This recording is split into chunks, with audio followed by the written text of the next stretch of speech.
Primeira carta de Paulo aos Coríntios, capítulo 12. Esta mensagem faz parte da nossa série de exposições na carta de Paulo aos Coríntios, iniciada em junho do ano passado.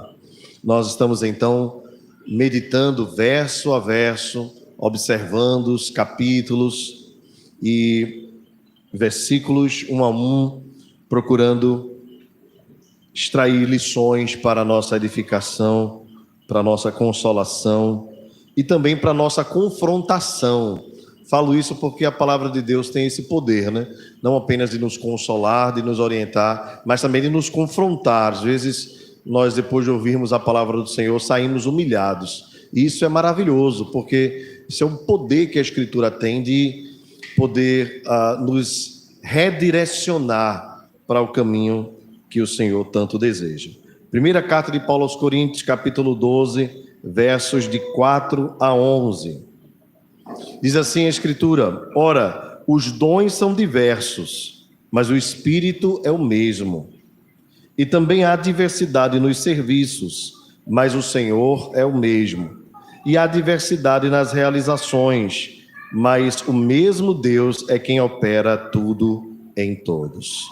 A manifestação do Espírito é concedida a cada um visando a um fim proveitoso, porque a um é dada mediante o Espírito a palavra de sabedoria, e a outro, segundo o mesmo Espírito, a palavra do conhecimento, a outro no mesmo Espírito a fé, e a outro no mesmo Espírito dons de curar, a outro operação de milagres, a outro profecia, a outro discernimento de espíritos, a um variedade de línguas e a outro capacidade para interpretá-las. Mas um só é o mesmo, e o mesmo Espírito realiza todas estas coisas, distribuindo-as como lhe apraz a cada um individualmente. Vamos orar? Senhor, nós te agradecemos por tua palavra, te louvamos por teres inspirado o teu servo, o apóstolo Paulo. E nesta noite nós te pedimos que o mesmo Espírito que o inspirou também esteja sondando o nosso coração e aplicando a tua palavra da forma que o Senhor desejar. Te rogamos assim, confiados no teu amor, na tua graça, em nome de Jesus. Amém. Amém. Meus irmãos, capítulo 12 e parte do iniciozinho do capítulo 13, o apóstolo Paulo vai tratar de um assunto que estava gerando muita polêmica na igreja de Corinto, que era o uso dos dons. E polêmica porque a igreja de Corinto já tinha divisões. No primeiro capítulo, o apóstolo Paulo reclama de que a igreja estava dividida pelo menos em 4 grupos: os de Paulo, os de Cefas, que é Pedro, os de Apolo e os de Cristo. E Paulo disse que ficou sabendo pelos irmãos da casa de Cloé, e Paulo muito se entristece com essa situação e pede para que os irmãos revejam o fato de estarem divididos em partidos, pois na verdade todos nós somos participantes de um mesmo corpo e somos do mesmo Espírito. Essas divisões fizeram com que o apóstolo Paulo observasse também outras dificuldades que a igreja estava enfrentando, as quais ele tratou nos capítulos anteriores.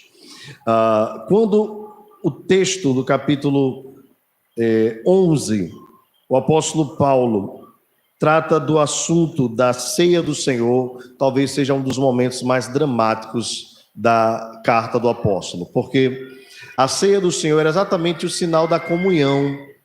É na ceia do Senhor que nós ficamos todos na mesma posição, porque só há um digno, que é o próprio Cristo, e todos os outros são indignos, independente das suas faltas e falhas.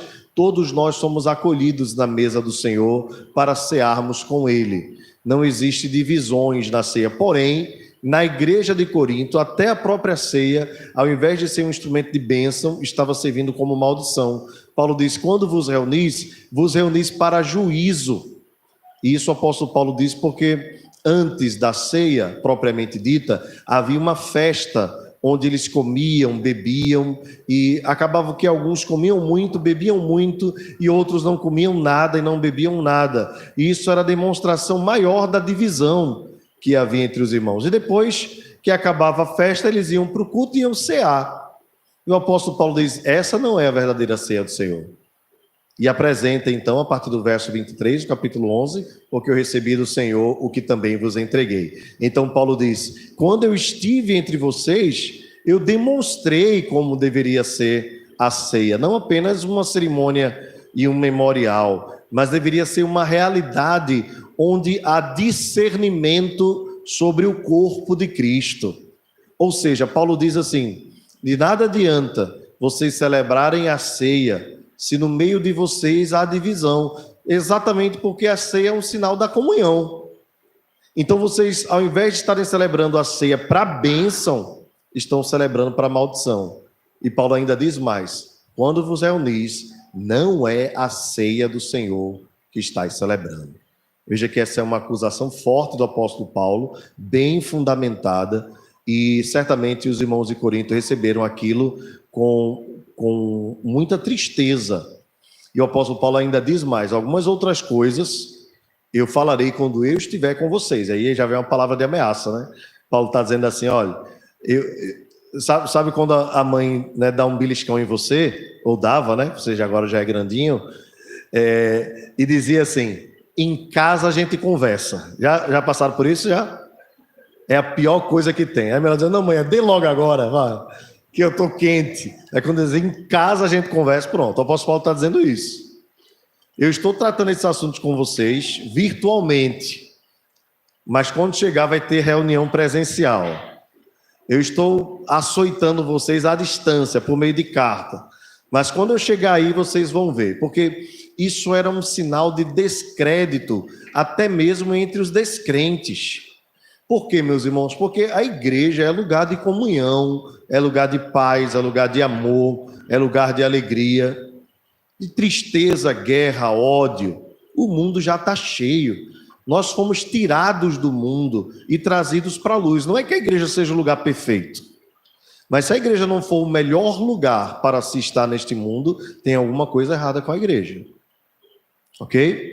Porque aqui estão aqueles que, embora imperfeitos, estão caminhando em busca da santificação para se parecerem mais com Jesus, olhando para Jesus, autor e consumador da fé, e unidos no Senhor se fortalecerem uns aos outros. E é exatamente, irmãos, pegando este gancho que o apóstolo Paulo vai tratar da questão dos dons. Porque havia um outro problema na igreja de Corinto. O problema era a falta de amor, certo? Principal.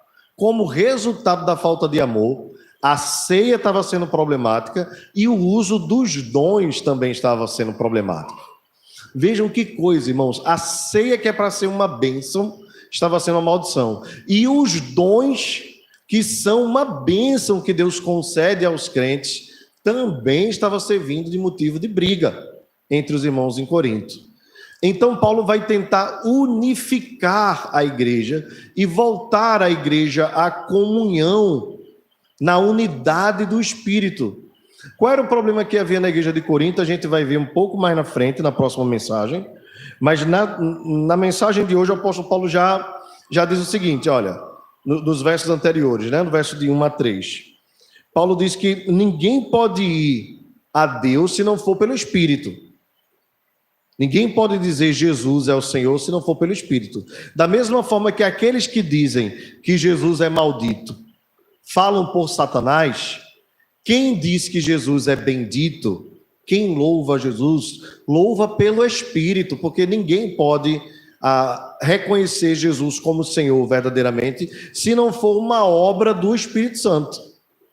Então, nesse capítulo aqui, nós estamos vendo Paulo fazendo uma aplicação de uma doutrina que na teologia nós chamamos de pneumatologia. Pneuma tem a ver com o Espírito Santo. Então, aqui é a aplicação da doutrina do Espírito Santo na vida prática da igreja. Então, quais são as duas tarefas que Paulo cita que o Espírito Santo faz aqui? A primeira delas é que é o Espírito Santo que revela Jesus a nós.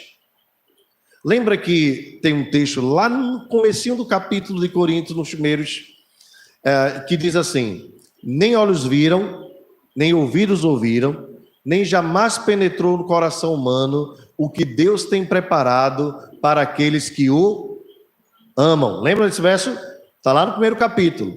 Aí, geralmente, quando a gente pega esse texto isolado, a gente pensa que essa palavra tem a ver com o futuro. O que é que Deus tem preparado para aqueles que o amam? Aí uma canção do Diante do Trono diz assim: um futuro certo, cheio de esperança, de paz. Bem, é claro que Deus preparou um futuro certo, cheio de esperança e paz para nós. Mas não é isso que o texto diz. Porque pegou só um versículo e se fez uma teologia em cima de um versículo. Mas o texto diz de fato: nem olhos viram, nem ouvidos ouviram, nem jamais penetrou em coração humano o que Deus tem preparado para aqueles que o amam. Aí outras pessoas dizem assim: é o céu. O que é que Deus tem preparado para aqueles que o amam? O céu. E de fato, Deus não tem preparado para nós o céu? Jesus disse: na casa do meu pai há muitas moradas. Se assim não for, eu vos teria dito, pois vou preparar-vos lugar. Mas o texto não fala também do céu. O que é que o texto fala então, finalmente? O verso posterior diz: nem olhos viram, nem ouvidos ouviram, nem jamais penetrou no coração humano o que Deus tem preparado para aqueles que o amam. Mas Deus nulo revelou pelo Espírito. E o que é que Deus nos revelou pelo Espírito? A sabedoria de Deus, que é Jesus Cristo. Portanto, nem olhos viram, nem ouvidos ouviram, nem jamais penetrou em coração humano o que Deus tem preparado para aqueles que o amam, é um texto que fala sobre Jesus. Não é sobre o futuro e não é sobre o céu. É sobre Jesus. Por quê, irmãos? Porque uma das obras do Espírito Santo é nos revelar quem é Jesus. É nos revelar que Jesus é o nosso Salvador, que Jesus é o nosso Senhor. O homem natural, ele está morto para Deus. E a um morto você pode falar, você pode gritar, você pode espernear, você pode pegar pela camisa, você pode fazer o que for. Qual é a reação dele? Nenhuma. Por quê? Porque está morto. O apóstolo Paulo diz, na carta aos Efésios, capítulo 2, todos vós estáveis mortos em vossos delitos e pecados. Então, como é que nós conseguimos crer em Jesus? Como é que nós, entenda, aceitamos a Jesus? Como é que nós nos convertemos? Não é porque nós quisemos nos converter. Não é porque nós achamos bonita a mensagem. Nós estávamos mortos. Para nós não fazia diferença. Mas o Espírito Santo, por meio da pregação da palavra, aplica no nosso corpo, no nosso coração em especial, um elemento chamado fé. É o Espírito quem faz isso. Por isso que ninguém pode crer se não for pelo Espírito. A obra da pregação é da igreja. A obra da conversão é do Espírito Santo. Nossa missão é pregar o Evangelho. Nossa missão não é converter ninguém. Nossa missão é anunciar. Aqueles que virão a Cristo, virão porque Deus os escolheu antes da fundação dos tempos. Jesus disse: aquele que o Pai me dá é meu. João capítulo 6. E como é que o Pai dá? O Pai dá por meio do Espírito que opera no coração do homem. E depois que o homem recebe a operação do Espírito, lembra o que diz Ezequiel? Tirarei de vós o coração de carne, de pedra, e vos darei um coração de carne, e porei dentro de vós o meu Espírito. É o Espírito Santo que cumpre essa missão, de tirar o véu do nosso rosto, dos nossos olhos, de tirar os tampões dos nossos ouvidos, e de tirar a morte do nosso coração e nos traz vida. E assim nós podemos crer. Então essa sessão trata do Senhor, do Espírito Santo, como aquele que dá vida e aquele que faz com que os mortos ressuscitem em Cristo Jesus. Então a obra da fé, o crer, é uma obra do Espírito Santo. E outra obra do Espírito Santo, a partir do verso 4, é a concessão de dons. A concessão de dons. Dom tem a ver com carisma. É um termo semelhante para graça. É presente de Deus. É o próprio Deus quem autoritariamente, soberanamente concede à igreja dons. e aos crentes individualmente dons e talentos. Deus faz isso por sua soberania. Não é nada vindo do próprio homem, embora o homem possa aperfeiçoá-lo e deva aperfeiçoá-lo, mas é Deus mesmo quem dá. Isso é uma obra do Espírito Santo. Então, a respeito desta tarefa do Espírito, o apóstolo Paulo diz assim: os dons são diversos. Mas observe a ênfase, tá? A ênfase não está nos dons. Veja o texto. Mas o Espírito é o mesmo. E também a diversidade nos serviços. Com os dons, as pessoas servem de forma variada. Às vezes, com um dom só, tem irmãos que servem de forma diversificada. Mas o Senhor é o mesmo. O Senhor aqui se refere ao Espírito. E a diversidade nas realizações. Veja, por meio dos dons, as pessoas realizam coisas diversas. Alguém tem um dom de ensino, por exemplo.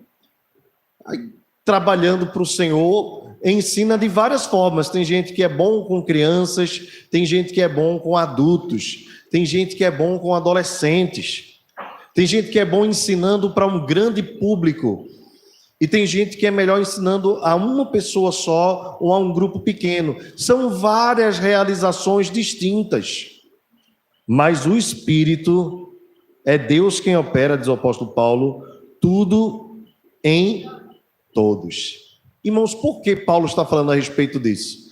Porque em Corinto os irmãos estavam brigando para saber quem tinha o dom melhor do que o outro. Quem era melhor do que o outro no exercício dos dons. Vejam, irmãos, como isso é terrível. Algo que é uma bênção, algo que é maravilhoso, algo que edifica, algo que é proveitoso, estava sendo motivo de briga entre os irmãos.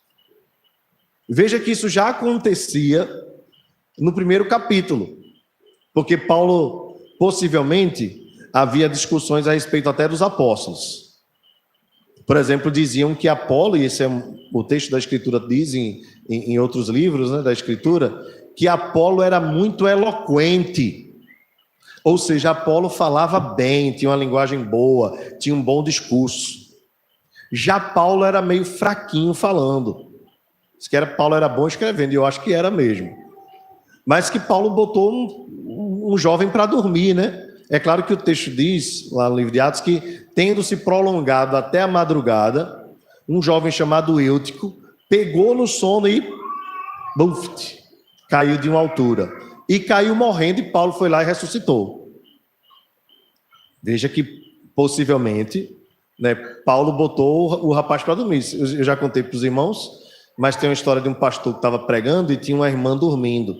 Mas a bichinha dormia que... Não estou falando de ninguém aqui não, viu, irmãos? Não estou acusando não. Dormia, que pensa num sono gostoso. Já disseram para mim, pastor, sua voz é tão suave que dá vontade de dormir. Tá certo. Aí eu já disse para esse irmão assim, olha, durma. Agora, se você cair da cadeira e morrer, eu não tenho o mesmo poder do apóstolo Paulo não, viu? Ele ressuscitou o menino, então é melhor.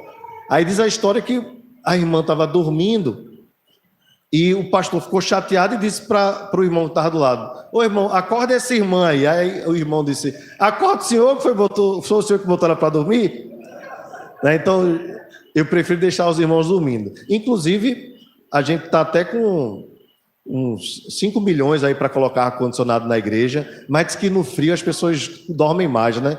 Então vamos ficar no calor mesmo, né? É melhor, né? Brincadeira, irmãos. Mas, observem, Paulo possivelmente não era tão eloquente quanto Apolo. Apolo falava bem. E outros diziam assim, não, eu sou de Pedro, porque Pedro, num sermão só, mais de 3.000 pessoas se converteram. Então eu sou de Pedro. Vejam, os três têm o dom da palavra. Os três.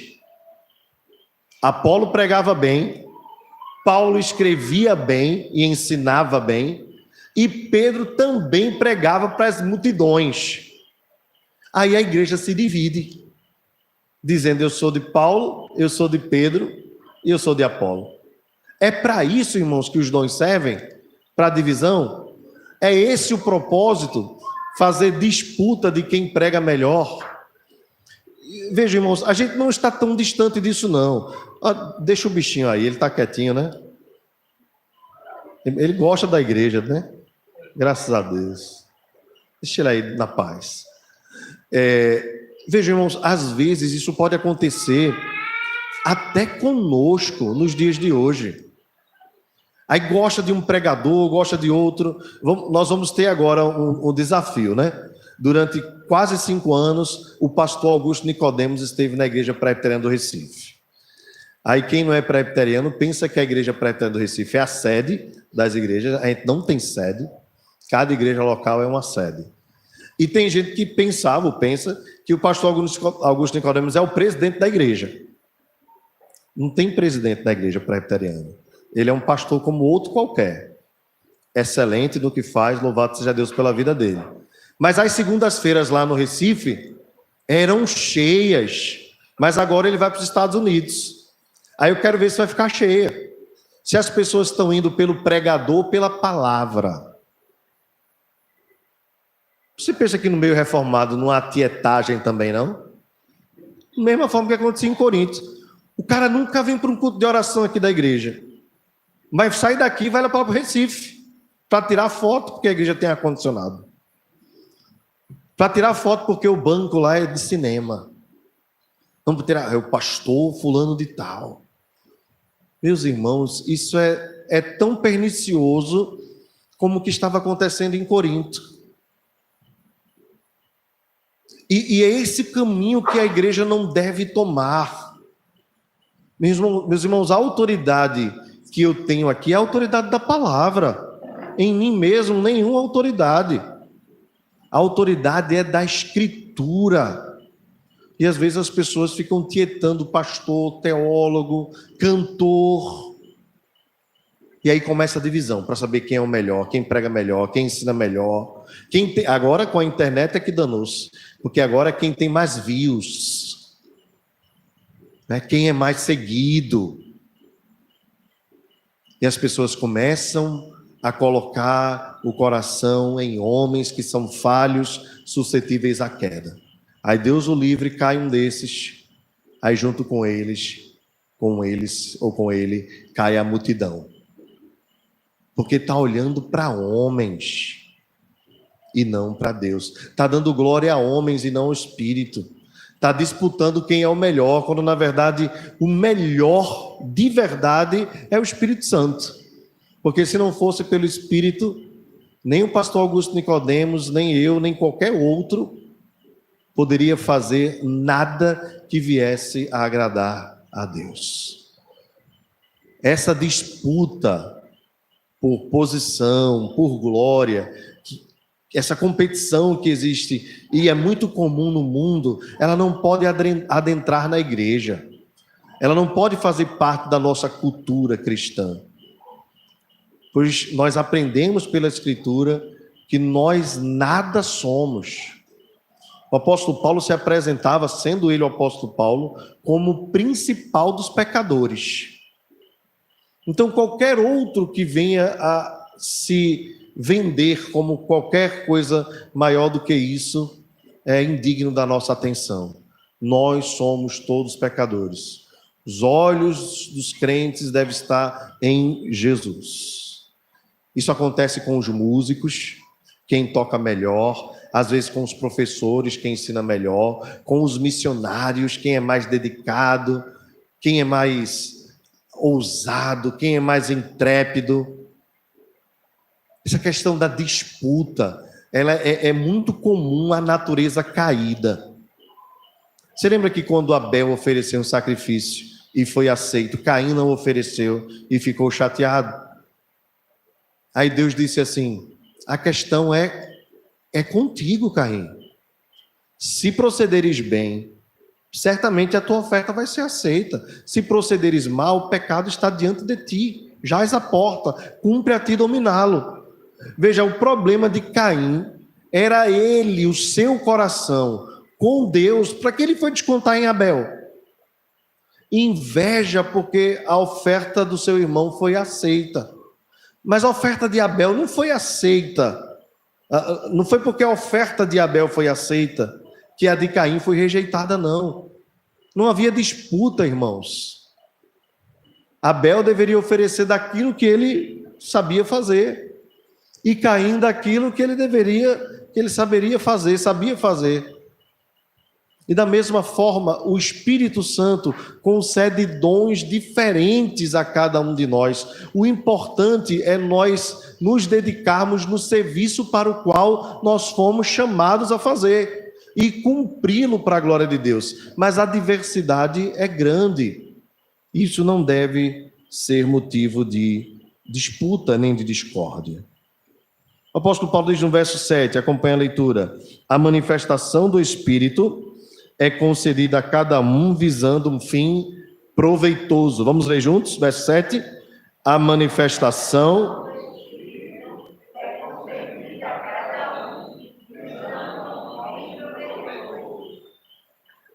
Muito bem. Mais na frente, o apóstolo Paulo vai mostrar qual é esse fim proveitoso. Aliás, vai trabalhar mais profundamente. Mas o fim proveitoso é a edificação mútua. Se eu uso o meu dom para chamar a atenção e não para edificar o meu irmão, eu estou pecando, mesmo buscando servir a Deus, mesmo no serviço sagrado. Porque o fim, ou seja, o propósito, o objetivo, é que aquilo seja proveitoso.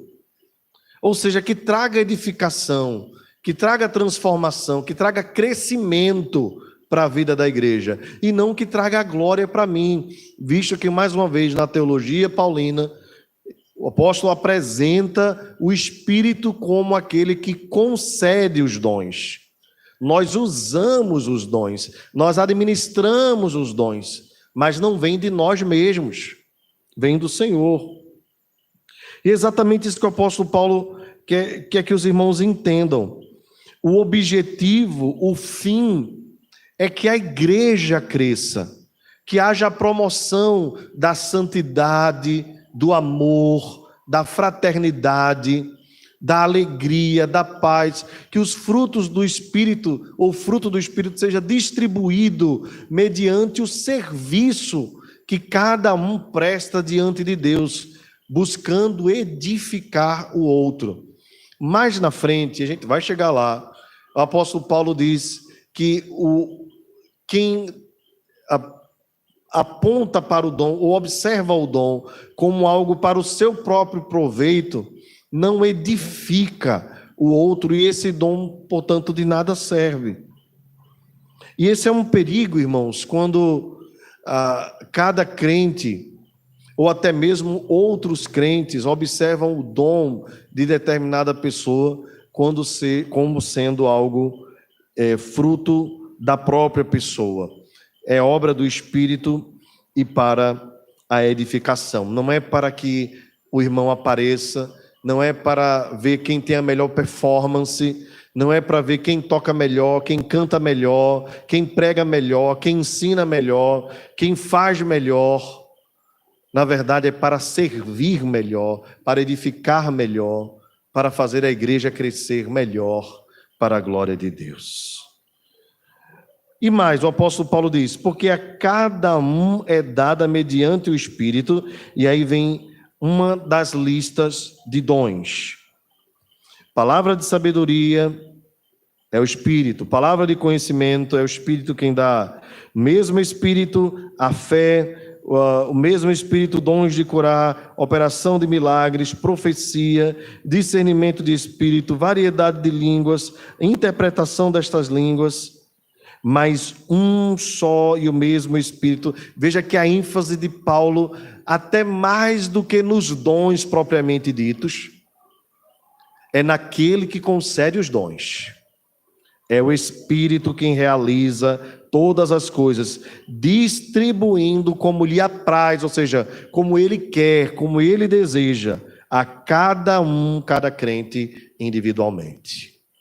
Bem, mais uma vez a ênfase no Espírito Santo como quem abre a nossa mente, ressuscita o nosso coração, abre os nossos olhos, abre os nossos ouvidos, nos concede dons, distribuindo como um administrador soberano, distribuindo os dons para a igreja, para que a igreja funcione organicamente. Organicamente, o termo às vezes é despercebido, né? Mas tem a ver com órgão, né?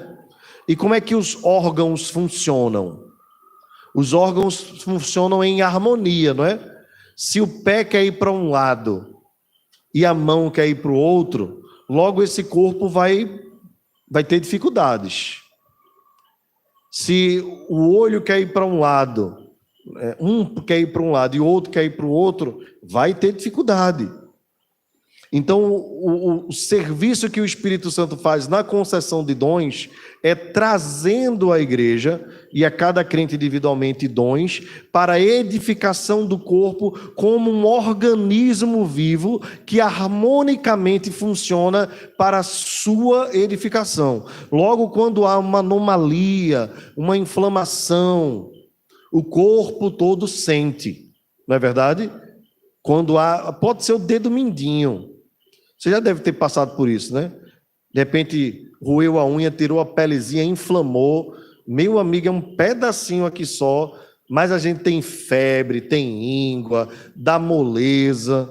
É uma unha encravada só, a unha do dedo mindinho. Mas pensa no negócio para deixar alguém debilitado. Então, às vezes, pode ser algo pequeno, mas que pode trazer grandes transtornos. Bem, os irmãos observem aqui, do verso 8 ao verso 10, uma lista de dons que o apóstolo Paulo traz. Nós não vamos falar sobre eles agora, vamos deixar um pouquinho mais para frente, explicando ou tentando explicar alguns desses dons aqui. São citados aqui sabedoria, conhecimento, fé, cura, milagres, profecia, discernimento de espírito, variedades de línguas e a capacidade de interpretá-las. Nesta lista aqui, que é uma das listas, outras nós vamos encontrar em Romanos, outras nós vamos encontrar em Efésios, e um pouquinho mais na frente o apóstolo Paulo também vai trazer outra lista de dons, ok? Que vai compor aí talvez um número de entre 25 a 35 dons, mais ou menos. Alguns destes dons só vão ser citados uma vez pelo apóstolo Paulo, e são até estranhos a nós, e a gente precisa realmente, por só ser tratado nesse texto, precisa inferir algumas coisas, como por exemplo, fé. A gente sabe que a fé é um dom para crer, mas como é que fé se aplica a um serviço? É muito difícil de entender como seria isso, como seria a aplicação desse dom na vida comum da igreja. Outros dons já são mais fáceis de nós entendermos como na prática esse dom se aplicaria à vida da igreja. Eu me refiro, por exemplo, aos dons de ensino, pastoreio, e eu não estou negando que esses outros não existam, tá? Eles existem porque estão aqui na lista. A questão é como eles se aplicam aos nossos dias. E uma outra questão também que se levanta é se esses dons que estavam acontecendo aqui em Corinto, alguns destes pelo menos, ainda continuam sob vigência nos nossos dias. E aí vem a divisão entre os continuistas e os cessacionistas. São termos estranhos para alguns de vocês, mas são aqueles que acreditam que todos os dons continuam e alguns que acreditam que alguns dons cessaram quando a igreja foi fundamentada e quando toda a escritura foi dada de uma vez por todas à igreja, pelo menos até o final do primeiro século, embora o cânon mesmo tenha sido fechado no quarto século. Eu me refiro, por exemplo, a dons de curar, dom de cura, por exemplo, que nós vemos aqui. Nós vemos cura no Novo Testamento, nós cremos que Deus continua curando nos dias de hoje, mas nós vemos em Tiago, por exemplo, que o que salva é a oração da fé. E nós vemos, por exemplo, no final do ministério do apóstolo Paulo, na segunda carta que ele escreve a Timóteo, Paulo que curou tanta gente, mandando Timóteo tomar um pouco de vinho para o estômago. Isso é curioso, porque durante parte maior do seu ministério, Paulo curou muitas pessoas. Mas no finalzinho do seu ministério, a igreja já estava fundamentada. E aqueles sinais que acompanharam o ministério dos apóstolos, aqueles sinais cessam, porque a igreja já está sob fundamento. Isso não significa, irmãos, que Deus não possa curar nos nossos dias. Entendam isso. A questão é se alguém tem o dom de curar, porque quem tem um dom cura a hora que quer. Da mesma forma que quem tem o dom de ensinar, ensina quando quer, tem autoridade sobre o seu dom. Então, quem também tem um dom de cura, deveria ter autoridade para curar qualquer pessoa. E eu não estou falando daquela história que às vezes a gente vê nos programas de televisão, não, tá? Um dia o pessoal fez uma edição lá da igreja do R.R. Soares e descobriram o mesmo cara que vai em quase todos os programas. Cada programa ele vai com uma dor diferente. Ele já foi curado da coluna, do pé, da unha encravada, da bacia, do quadril, dor de cabeça, dor de garganta. Descobriram, então, que talvez não seja tudo isso. Não tem aquela história de anjo, hoje está passando um anjo aqui que cura garganta inflamada. Quem está com a garganta inflamada, não estou dizendo isso não, irmão, estou dizendo a história, né? Aí hoje está passando aqui o anjo que cura problema na coluna. Ou então a igreja que marca. Hoje é o culto da cura. Se é o culto da cura e eu vou e não saio curado, então tem alguma coisa errada. Então não existe mais dom de cura. Os apóstolos tinham esses dons, curaram as pessoas, mas esse dom cessou. E se não cessou, as pessoas que têm esse dom estão em falta com muita gente no mundo. Ok? Então é sobre isso que ainda se discute, há muitas divergências, inclusive entre as igrejas a respeito disso, mas de fato, se alguém tem um dom de curar, tem autoridade para curar a qualquer hora. Agora, isso não significa, mais uma vez, que nós presbiterianos não acreditamos em cura. Nós cremos sim que Deus pode curar. Nós oramos para que Deus cure. E vamos até o final, enquanto tiver o último respiro de vida, nós vamos orar para que Deus cure. Mas nós cremos que Deus só cura se for a sua vontade, que é soberana. E Jesus nos ensinou a orar assim: seja feita a tua vontade, assim na terra como no céu. Alguns dos teólogos, como por exemplo Kenneth Hagin, que falava da confissão positiva e que dizia que as pessoas são curadas se disserem assim, ao invés de dizer eu estou com a dor da garganta, você diz assim, já estou curado da garganta. Era isso que ele ensinava. E aí pela sua palavra, aquela história da palavra tem poder, a sua garganta vai ficar curada, porque você falou que ela está curada. Morreu. Ele devia não ter morrido, né? Morreu.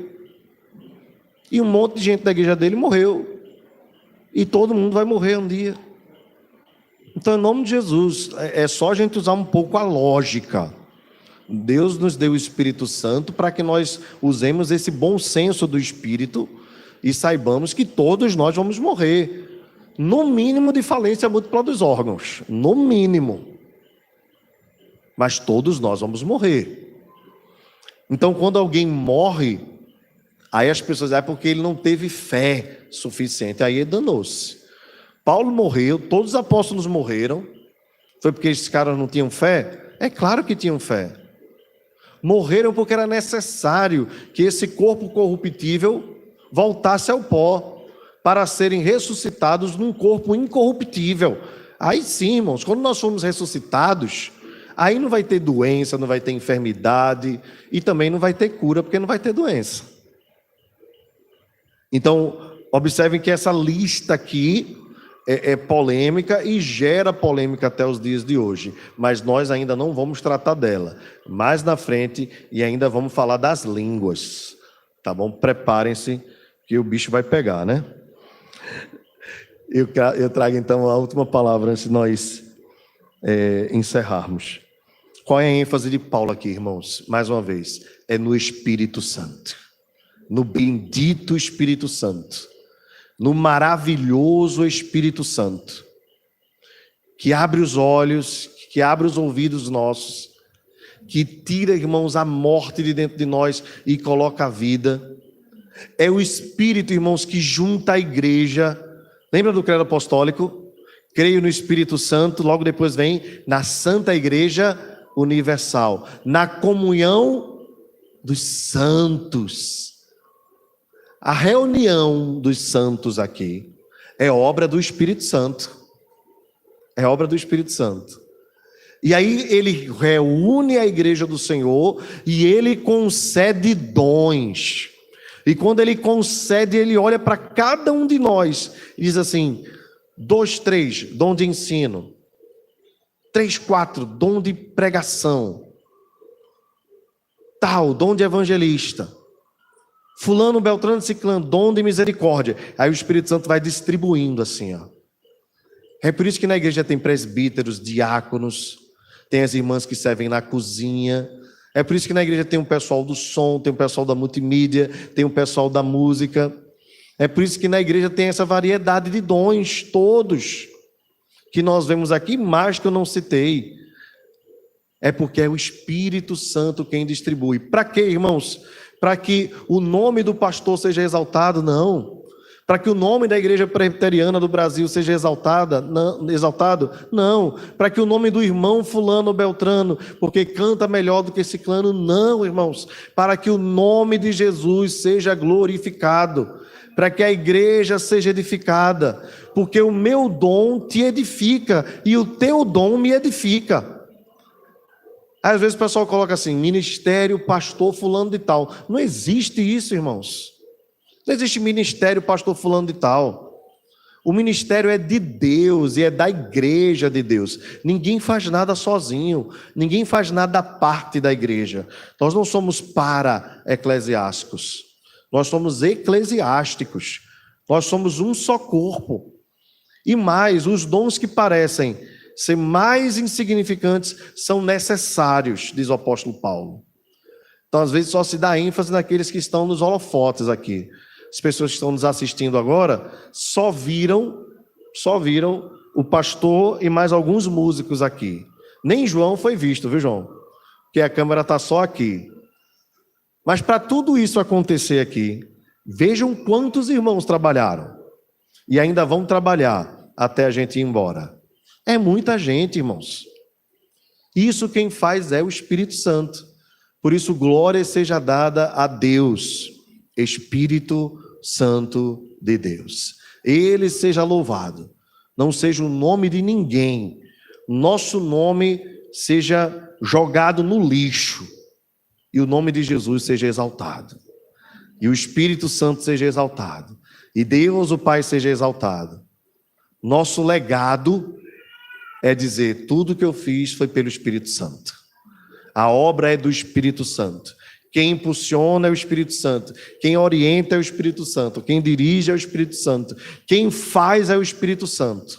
Nós somos apenas servos. Nosso grande papel é não sermos um empecilho para o Espírito trabalhar. Porque é o Espírito quem dá vida ao corpo. É o Espírito quem faz. E que cada órgão aqui, cada irmão, membro do corpo, seja uma bênção para a glória de Deus e para a edificação mútua da Igreja de Cristo. Que Deus nos abençoe, em nome de Jesus. Vamos ficar de pé?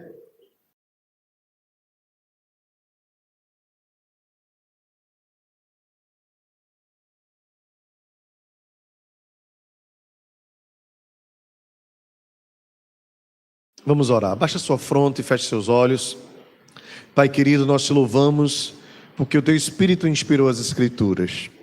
Te louvamos porque o teu Espírito nos inspirou a lê-la, nos iluminou para lê-la.